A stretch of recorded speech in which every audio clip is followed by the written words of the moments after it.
చామదుంపల పులుసు నిన్న చేశాననమాట. ఎలా చేస్తాను నేను ఏంటి అనేది ఈ వీడియోలో చెప్తా అన్నాను కదా, వచ్చేసేయండి. ఫస్ట్ అయితే చామదుంపలు ఉడకబెట్టేసుకోవాలి, కొంచెం సాల్ట్ వేసుకొని.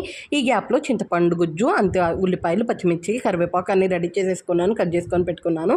ఇంకా చామదుంపలు కూడా ఉడికాయనంగా ఇంకా కిందకి దించేసి తాలింపు వేసేసుకొని, అంతే ఉల్లిపాయలు, పచ్చిమిర్చి వేసుకొని మంచిగా ఫ్రై చేసేసుకున్నాక కొంచెం పసుపు, అంతే అల్లం పేస్ట్ కూడా వేసుకొని మంచిగా ఫ్రై చేసుకున్నాక ఆల్రెడీ మనం ఉడకబెట్టుకొని పెట్టుకున్నాం కదా ఈ చామదుంపలు, అవి కూడా ఇలా పైన ఉన్న పొట్టు మొత్తం తీసేసి మంచిగా మిక్స్ చేసేసుకోవాలన్నమాట. ఒక 1 మినిట్ అలా ఫ్రై చేసుకున్నాక కొంచెం ఉప్పు కారం కూడా వేసి కొంచెం లైట్గా ఫ్రై చేసుకున్నాక కారం ఫ్రై అయ్యేదాకా ఇప్పుడు చింతపండు గుజ్జు అయితే పోసుకోవాలన్నమాట. మీరు తీసుకున్న క్వాంటిటీకి చూసుకొని పోసుకోండి. నేనైతే ఇంకా చింతపండు గుజ్జు పోసాను, ఎందుకంటే ఆ పులుపు సరిపోతుందని. మీరు కొంచెం పులుపు ఎక్కువ ఉంటే కొన్ని వాటర్ కూడా యాడ్ చేసుకోండి. చింతపండు గుజ్జులో వాటర్ తగ్గించేసుకొని మంచిగా మనకి కన్సిస్టెన్సీ కావాలనుకుంటున్నాము అప్పుడు దాకా ఉడికించుకొని దగ్గర అయ్యేదాకా దించుతామనంగా ధనియాల పొడి వేసుకుంటే టేస్ట్ అయితే చాలా బాగుంటుంది. మీరు ఒకసారి ట్రై చేయండి. అసలు మీరు తింటారో లేదో కూడా కమెంట్